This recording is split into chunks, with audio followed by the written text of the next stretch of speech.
Hello guys, કેમ છો? બધા મજામાં જશે. તો આજે આપણી ટ્રીપ છે વેરાવળ રેલવે સ્ટેશન. તો વિડીયોમાં બન્યા રહેજો. જે કે પણ મારા ગીરની અંદરના રસ્તાઓ, ગામડાઓ છે, બધા તમને બતાવવાની કોશિશ કરીશ. તો મળીએ ડાયરેક્ટ વ્લોગમાં. તો મિત્રો, વાગી ગયા છે સવારના 5:43. આપણે નીકળી ગયા છે ઘરની બહાર ગાડી તરફ જવા માટે.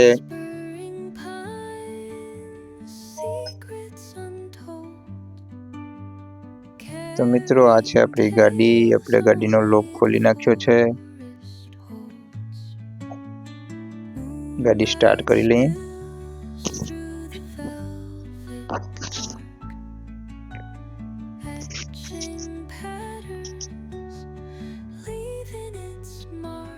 ગાડી થઈ ગઈ છે સ્ટાર્ટ. અને આપણે સવારમાં હનુમાન ચાલીસાથી શરૂઆત કરીએ છીએ. તો આપણે લગાવી દઈએ. થોડો ફોગ આવી ગયો એટલે કાચમાં કંઈ દેખાતું નથી. સાફ કરી લઈએ. ફાઇનલી આપણે નીકળી ગયા છે વેરાવળ તરફ જવા માટે. વિડીયોમાં બન્યા રહેજો મિત્રો. હું તમને બધું બતાવવાની જે કે પણ મારાથી બનશે એટલી કોશિશ કરીશ. આ છે અમારા તાલાલા જવા માટેનો રસ્તો.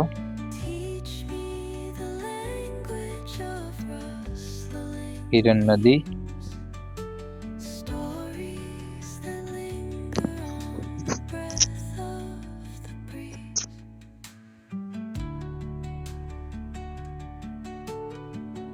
તો મિત્રો, આપણે જુનાગઢ સોમનાથ હાઈવે ઉપર નીકળી ગયા છે.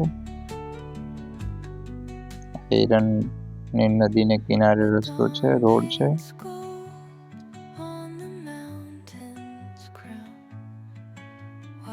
સવારનો વ્યૂ જોઈ ગયો મિત્રો. બહુ મસ્ત અદ્ભુત વ્યૂ છે.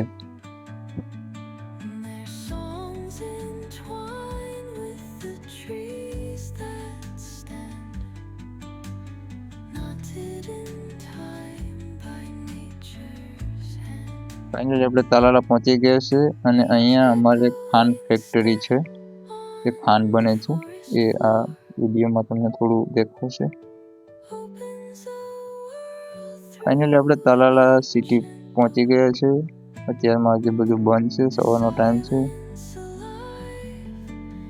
આ અમારી માર્કેટ છે. ફ્રૂટ ને બધું અહીંયા મળે છે. શાકભાજી ને બધું.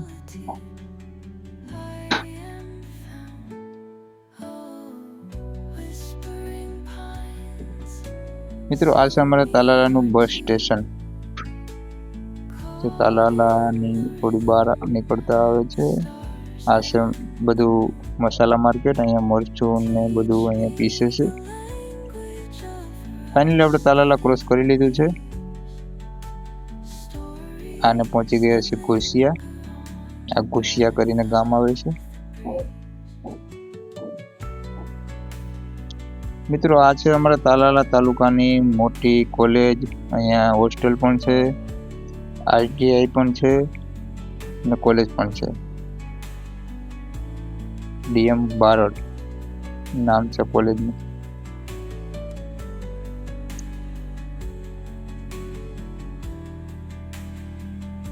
ઘોસિયામાં આવેલી છે એ કોલેજ.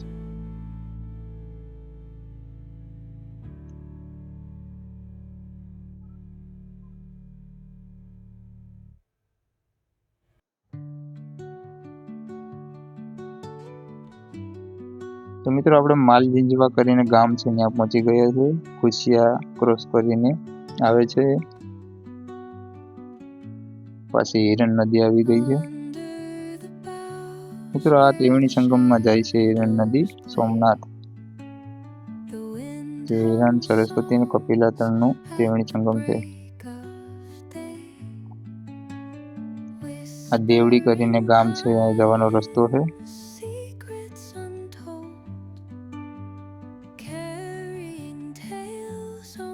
આ બધા નાના ગામ આવીશું.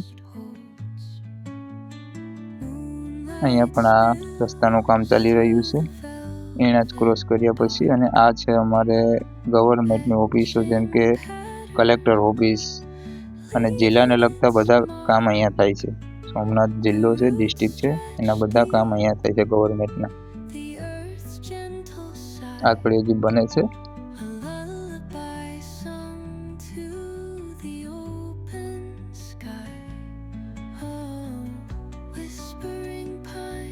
આ જે રસ્તાનું કામ અહીંયા પણ ચાલે છે. એક સાઈડનો રસ્તો બની ગયો છે અને એક સાઈડ હજી બાકી છે.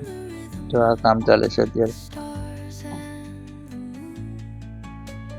અહીંયા થોડી પ્રોબ્લેમ રહી છે, મોટું કોઈ ટ્રક કે આવી જાય સામે તો થોડી વાર ઊભું પડે છે.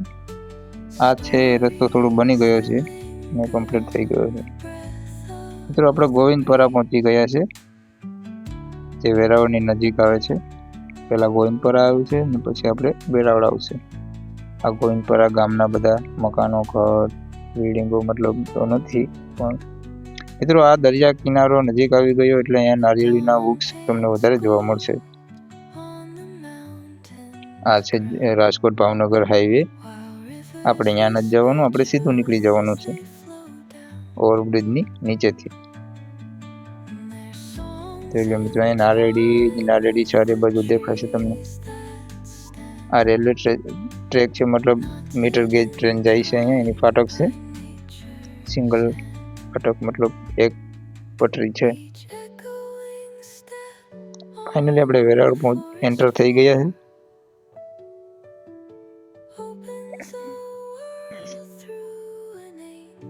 આપણે અહીંયાથી વળી જવાનું છે, સીધું નથી જવાનું, આપણે રેલવે સ્ટેશન બાજુ જવાનું. તો અમારે ગીરથી જવા માટે આ જ અમે રસ્તો વધારે પડતો યુઝ કરીએ છીએ. અહીંયાથી અમારે નજીક પડે છે રેલવે સ્ટેશન. અહીંયા પણ એક અંદર બ્રિજનું કામ ચાલે છે, જે રેલવે સ્ટેશન છે એને બધી ટ્રેન આવે છે એની ઉપરથી બ્રિજ નીકળી જશે. પછી અમારે થોડો ટ્રાફિકથી છુટકારો થશે અને અમે આની ઉપરથી નીકળી જશું. ટ્રેન આવશે તો અમારે અહીંયા વાટ નહીં જોવી પડે. અહીંયા બધી ટ્રેનો આવે છે, આ બધી એની પટરીઓ છે. અહીંયા એક ટ્રેન પણ અંદર હજી ઊભી છે. આપણી ટ્રેન હજી આવી નથી. આપણે ત્યાં સુધી પાર્કિંગમાં ગાડી લગાવી દઈએ. આપણે પહોંચી ગયા છે વેરાવળ રેલવે સ્ટેશન. અને એક મિત્ર આપણે અહીંયા ભેગા થયા છે, તો આપણે એને મળી લઈએ. એ પણ ટેક્સી ડ્રાઈવર જ છે અને એ પણ પિકઅપ કરવા જ આવ્યા છે, મતલબ કસ્ટમરને લેવા માટે, જેમ હું આવ્યો છું એમ. કાનાભાઈ કરીને નામ છે એનું. તો આપણે એને મળી લઈએ. મિત્રો બેઠા છે અહીંયા. તો મિત્રો મારો વ્લોગ સારો લાગ્યો હોય તો લાઈક કરજો, કોમેન્ટ કરજો, સબસ્ક્રાઈબ કરી લેજો અને બેલ આઇકન દબાવવાનું ભૂલશો નહીં. મળશું તો હવે નવા વ્લોગમાં. ત્યાં સુધી બાય બાય.